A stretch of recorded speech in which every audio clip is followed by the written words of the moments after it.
All right, guys, I want to welcome y'all back to another episode of MCA. I'm your host, Jeff Willis, and I am with you guys again today. So today we got Muck City Tackle here with us again today, man. We are doing a 6-episode season of crappie fishing on Lake Okeechobee. We're super excited about it.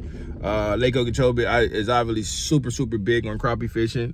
They're catching them all the time. They're catching some monster slabs, and so we are definitely enjoying doing this 6th-season episode, man. I can't wait to, pull a lot of the footage out once we're all done with all the show to bring some highlights together for what it is that he does with his tackle pole, man. Huge shout out to Muck City Tackle too, man. He has worked extremely hard at building this company ground up, right in his backyard, from hand tying lures to pouring soft plastics to a 10-foot pole all the way to a 12-foot jig pole. He has them all colors, all designs, all of that, however you want it. He has a blueprint for it in his house, in his shop. So yeah, huge shout out to him. So those of you guys that like the baits, the rods, and the tackle that we're using, please visit his store online at Muck City Tackle. Also, you can give him a call. His phone number, his name and phone number will be listed in the description. So y'all go check that out. So yeah, let's get to it. When we get back to it, you guys will see him on the show with me. And so yeah, Cloiston, here we are, baby. All right, y'all, we made it to the lake. Got the old timers down there catching some catfish. He said all he needs is some good grits.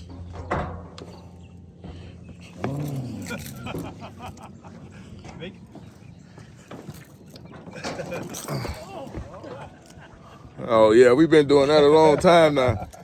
All right, y'all. Woo! Made it. Mr. Larry. Oh, yeah. Hold on. All right, y'all.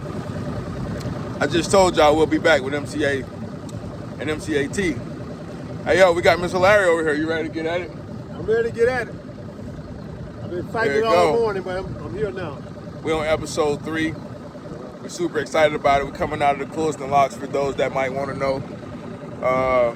Yeah, man, we just gonna get out here and get to it. So, Father, we thank you for giving us traveling mercy to and from. Cover us, cover the other anglers. All in your name, amen. Hey, yo, let's go have some fun.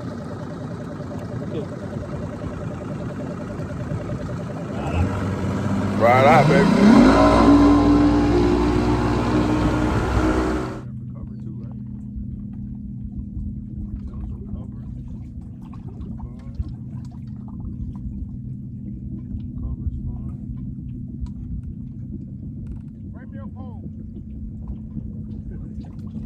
Broke your pole? What is that, an ACC? No, ultralight? I tried to pick this 2-pound fish up and I should have never done it. What is that, an ultralight? It don't matter what it is. I should have never tried to pick the fish up. No, it matters. No, it don't. Because Jared would have broke you. No, I got a pole over here. I said pick them on up. Don't be scared. I don't know what they talking about. I tell you that. But what I know is that's another bite right there, baby. I don't think he makes the cut though, but it's another bite. Definitely don't think he makes the cut.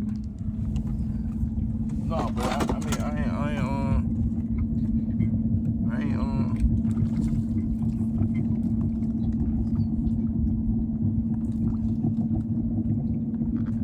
Got that stuck in there over there running, boy.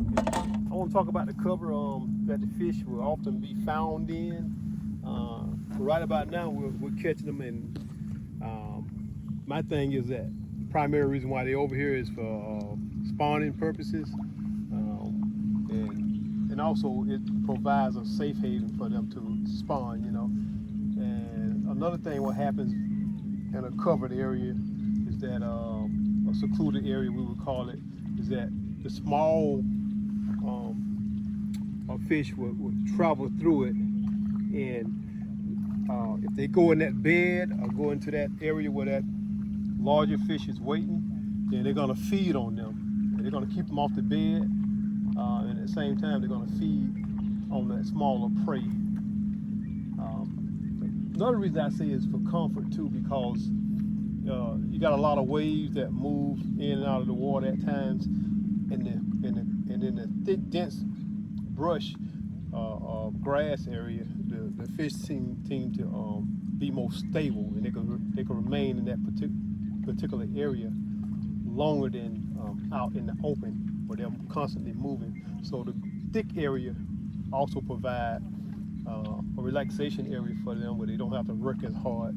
They can pretty much harness their energy until they really need it.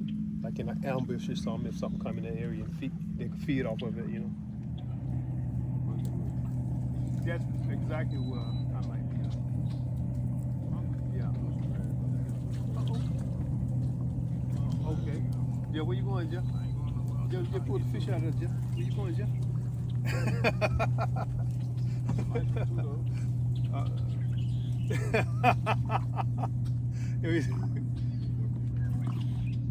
Yeah, we're doing videos. Hey, what kind of you got extra cones over there? And trying to pick up the fish with the other hand. He had that more. And I was stupid. I should have never done that. That was Joe had it. Very Joe stupid. had it. You Joe had that joker. Let me talk to Larry right quick. I'm gonna call you right back. Hold on, let me talk to Larry. Let me him and the MC, him and the M. What you say? MC. Say it, baby. Say it. Go ahead and say it. Go ahead and say No, it. from Belgrade, man. Listen, man. This man from Belgrade, man. Nah, baby. Well, he say sour. Oh, the extra fee on it, delivery fee. He got delivery fee and all that, ain't Nah, I he? ain't getting you He got- nothing. he got- I he pulled my got- wallet out the deep, so now you got. He got late service Now and you got everything out here, man. Technically about a $100 pole. I Now need you gas. gonna I need gas. I need. Now you I gonna have to. need, you know, I'll I put need a premium oil, on I that. need everything. Now, Hey, that's a 25-minute hike here, man. Yeah, I put a premium on that thing. Yeah. I hear. Boy, you came to the rescue. what's that up? For the whole setup. Yeah, the whole setup. Well, y'all hard, boy. You drop that man pole in the water, you got to buy that. Hey, brother, boy, Oh, Cause I'm gonna keep that and put it back on. we got some more. You missed it, bro. Well, the weed. Oh, Larry. All right, so I'm going to talk to you guys a little bit about boat positioning, right? And so one of the cool things is when you come in here, you're probably going to end up making a whole lot of noise. But once you get in, you kind of want to like settle yourself down a little bit and start picking this stuff apart. So for me, I think 11-foot, 12-foot rods are primarily is your go-to rods, just simply because, again, you want to just be able to get out away from the boat and really try to get into some of these areas that really may not be as disturbed. And I think that's the most crucial thing. So as it relates to boat positioning, you just want to get into some of these tight areas, sit down for a little bit, allow everything to kind of get back to its normal, its normal spots. And then just, 10-foot, 11, 12-foot rods is really what you want to try and use, because again, you just want to be able to get some distance between you and the spots that you're dropping that bait into.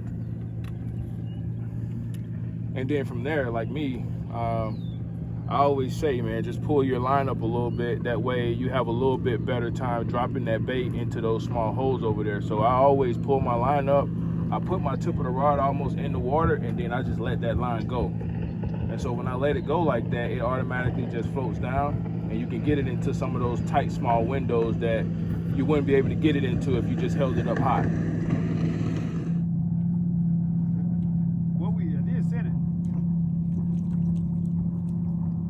That's a slab, boy. Absolutely. Come on here. I've been waiting for a fish like you.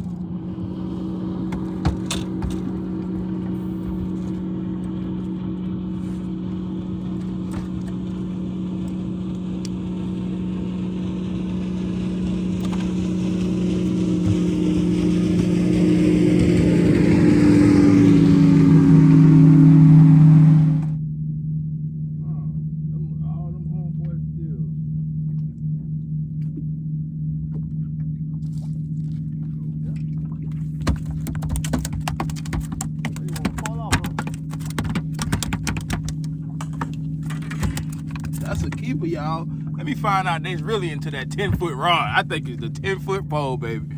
I really do think it's the 10-foot pole. Hey, that's another one, y'all. I think it's the 10-foot pole, y'all.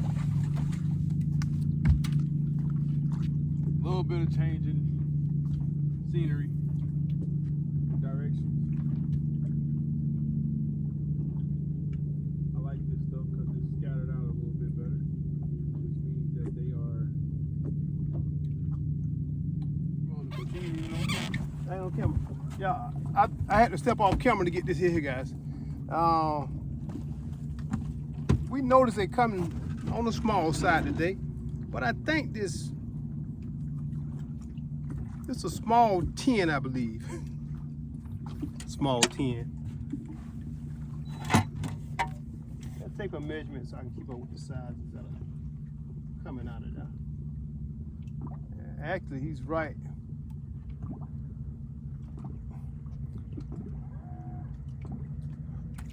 He's right at a barely touching 10, so this is definitely a no-no. What we find with a lot of the fish that are exactly 10. You're not in the camera. You're not in the camera. No, I'm not. No, you're not. You don't see your head. Your head ain't. Oh yeah. What I was talking about, I went in the camera earlier, but the fish I just threw back, he touched the line at 10, but you don't want to keep that fish because it's gonna draw up some. If he become deceased, it's gonna draw up some, and you're gonna have a fish that's below 10. And you gotta watch out for fishing game with that.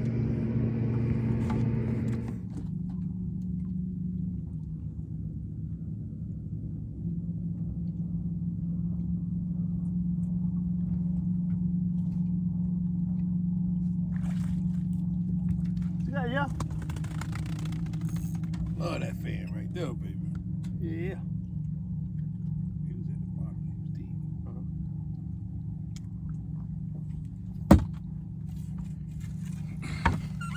Nice one right there, y'all. Very nice one. Man, one thing I can say though, you know, there is a thing where you can say that these fish really do get fished out. These areas has been fished really, really hard in the last 3 or 4 weeks or so, and so it's not unusual to get out here and have a dog fight, right? And you really got to try to be patient and fish a lot slower, just because, you know, they get a little bit more finicky, and then not to say that they're still not in the area, because I believe that they are, just because it's just overpopulated with them, but I just think they push in and push out. So because we know that it is a spawning area for them, they will come back. So now you're just catching a bunch of stragglers until, you know, they kind of push back in here. And so that's kind of how it works. A little bit of fishing one-on-one.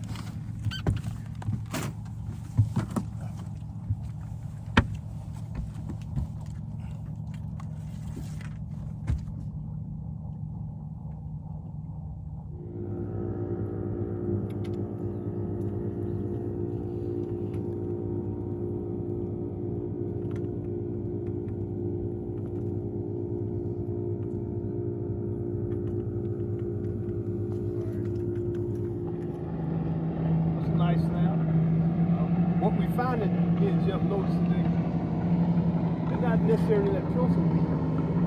They're in this grass out here, a little bit more. And I've hit several out here. And just by dropping the jig down 8 inches to a foot and a half, 2 feet, they're hitting.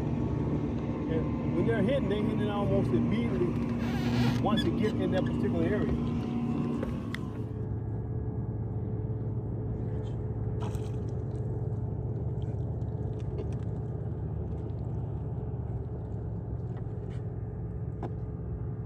Yeah, boy. Yeah, buddy. Ain't that thing up, baby. I know there's some more in here, though. Unfortunately, Unfortunately. you ain't gonna make the cut. What? Yeah, Jeff, he right up under 10, man. But let's see how good my guessing is. I'm gonna measure him anyway. I'm gonna put him in the cup. Tail look a little long on that side. He might touch 10. He might touch 10. He better touch 10. Let's see if he's gonna touch 10. Look at that. 10 and an 8. Yeah, I What? take it.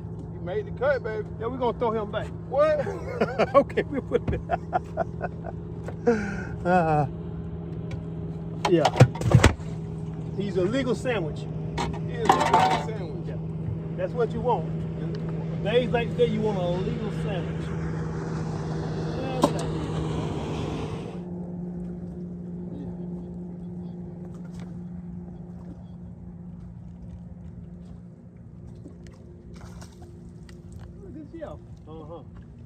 Look at you. Okay.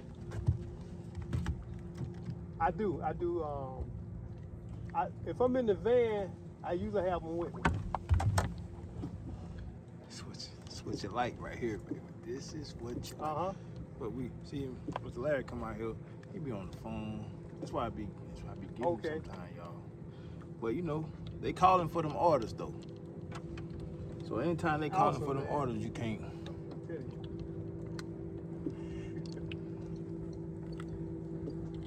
Come on, man, give him a bait back. Oh.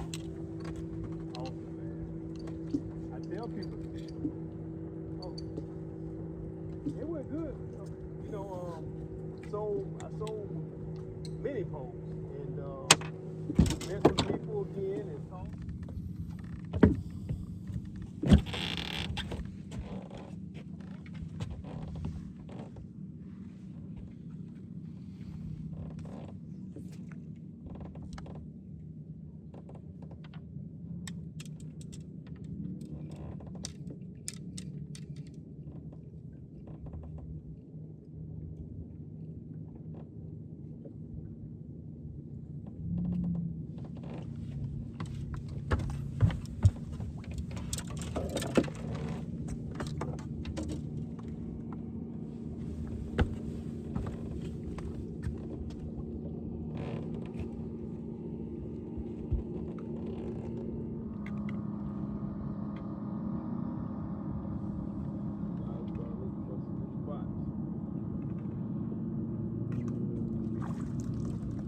That's it, Jeff. Woo-hoo! That's it, there, ain't it?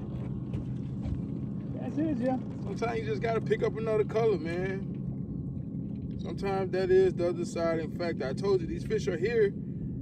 Again, they just really finicky because of the pressure they've had in the last couple weeks. But they are absolutely still here.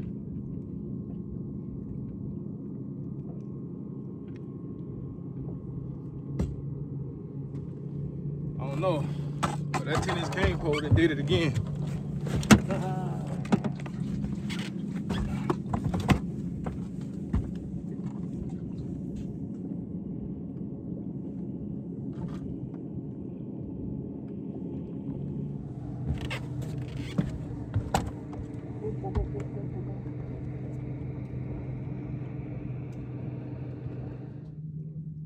Oh, it's not McPherson.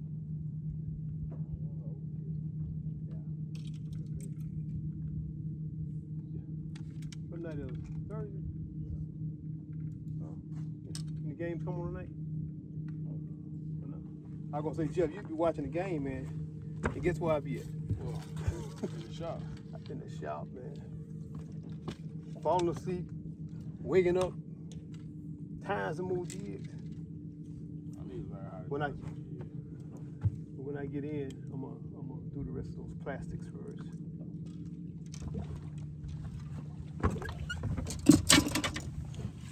That'll take That much line on it right there. give me that. That's gonna take about an hour. 2 hours. That'll take 2 hours. All right, y'all. Quick breakdown, real quick. So we got out here. We didn't really catch them, to be honest. We didn't really catch them like we thought we would. You know, this area, like I said before, has been fished pretty heavy in the last couple weeks. So it's not that they're not here. It's just sometimes because of the fronts and different things like that, they push in and push out. We didn't catch any today that was spawning or peeing or anything like that. So we know that they're still here though, and they're still around. It's just gonna take some time for them to kind of move back into this stuff because it's obviously been fished very heavily. So that's that. But again, I used my 10-foot cane pole today. Mr. Larry used his 12-foot light stick today. We also used both baits. I think was the black willows. Am I right? Yeah. Yeah. Pink Black head widow. had a black widow with the pink head. Black widow with the pink head. We did catch a couple today though. So anyway, for tackle, always hit up Muck City Tackle, Mr. Larry. No matter if you want a pole or just the jigs themselves, both hair ties and soft plastics, they are all available. So make sure you guys reach out to him for all of those needs. And so we know that they can get to you. And it doesn't matter where you are in the world. We can ship them out ASAP. So let us know. We'll also link his information in the description as always. And we are going to head in. So we'll see y'all. Don't forget to like at the bottom of the page there. Don't forget to like and subscribe. That's Like very and key. subscribe. Mr. Larry, you all right with me, my boy? That's right. Very important. Yeah, man. Don't forget to hit that like and subscribe button. Don't forget to go follow both of our pages on Facebook and Instagram and all that cool stuff as well, too. We need all of that. A great representation of our area, which is Muck City, Florida. Yeah. Y'all be blessed, though. Yo, we're back. Gonna put this good old thing up. Go home, put some fish up, and maybe clean a couple and chill out. It's the goal. 100% the goal. Anyway, man, y'all stay tuned. Appreciate you guys for watching. Don't forget to like and subscribe once again. We are going to, so this is episode 3. We still got 3 more to go at least, to just complete the first series of the collab. Excited about that. Also, March 28th, Torrey Island, the Muck Masters. If you haven't done so already, go visit the website, the registration link, all that stuff is all there. $200 team tournament. 100 boats is $3,000 guaranteed first place. Super cool. You guys, with 100 boats, you guys are at least first place, get a chance to make almost $9,000. So that's pretty dope. So don't forget to come hang out with us. Bring your families as well. We got some seminars for kids. And then we're also going to give the bank fishing guys in the area an opportunity to compete to see whoever the greatest or the most in I don't even know the proper term right now. Can't even think. But just get an idea of who the best bank fisherman is. That's what I'm trying to say. Yeah, that's the plan. So I'm gonna get this boat out of the water, and we're out, y'all.